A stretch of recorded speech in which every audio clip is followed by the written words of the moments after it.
ঈদের খুশি এলো রে ভাই, আনন্দে আজ নাচে সবাই। আকাশ জুড়ে রঙের মেলা, হাসির সুরে বাজে বেলা।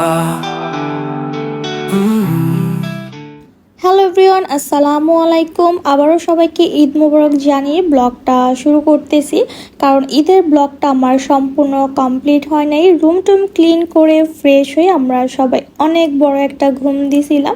ঘুম থেকে বিকাল 5টার দিকে উঠে আমরা এখন টেবিল সাজাচ্ছি খাবার খাওয়ার জন্য। সবাই অনেক টায়ার্ড ছিলাম, কারণ অনেক সকালবেলা আজকে উঠছিলাম। তো এখানে সব কিছু খাবার টেবিলে সাজিয়ে দিতেছি, আমি একটু ডেকোরেশন করতেছি। ঈদ মানেই তো ডেকোরেশন।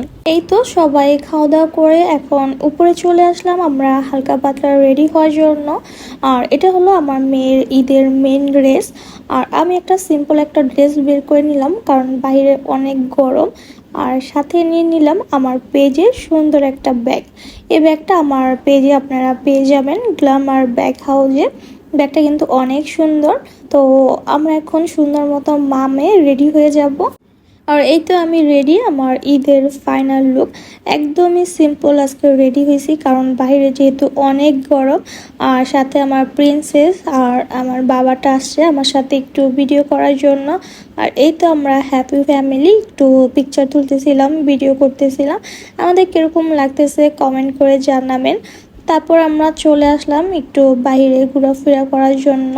বাইরে অনেক গরম, তারপরও ওদের জন্য একটু বের হয়েছিলাম। তো আমরা সুন্দর একটা রেস্টুরেন্টে চলে আসলাম। আমার মেয়ে আজকে ফ্লাওয়ার রেস্টুরেন্টে আসবে, যেখানে অনেক ফুল থাকবে, ফুলের মধ্যে নাকি ও পিকচার তুলবে।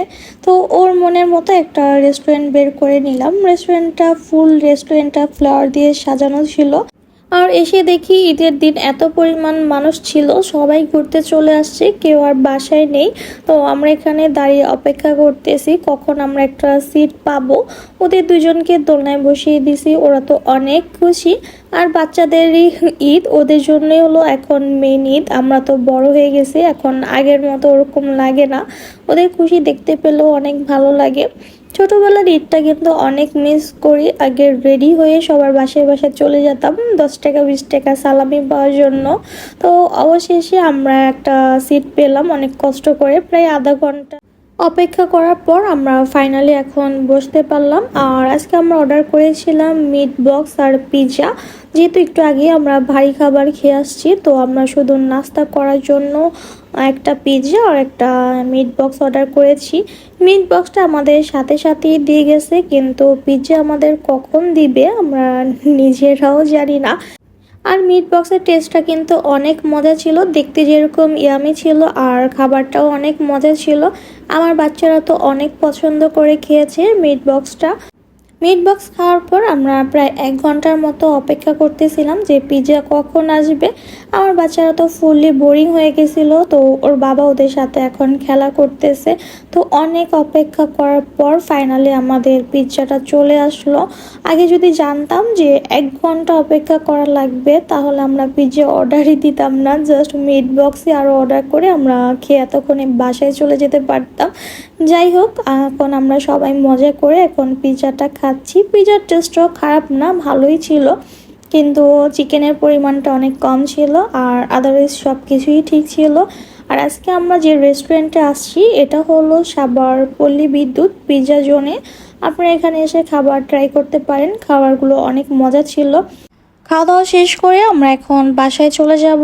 আর এই যে দেখেন আমার পাগল দুইটা বাচ্চার অবস্থা, রাস্তায় গান বাজতেছিল, এটা দেখে ওরা নাচানাচি শুরু করে দিল। এরকমই করে দুই ভাই বোন, দুইটা পাগল বাচ্চা। আর এটা ওর বাবা বাইক নিয়ে চলে আসলো, আর আমরা ফাইনালি বাসায়ও চলে আসলাম। আর বাসায় এসে এখানে কাশফিয়া দাদি সবাইকে সালামি দিতেছে, ঈদের সালামি। যেহেতু আমরা সারাদিন আজকে অনেক ঘুমছিলাম, তো দেওয়ার কোনো সুযোগ পাই নাই। তো এখন সবাইকে আমাদের ঈদের সালামি দিল, তারপর কাশফিয়ার বাবাও সালামি দিল, কাশিফকে কাশফিয়াকে সবাইকে। তারপরে তো আমার সালামিটাও আদায় করে ফেললাম। সবার শেষে এখন বলতেছে তোমার মাকে বলো সালামি দিতে।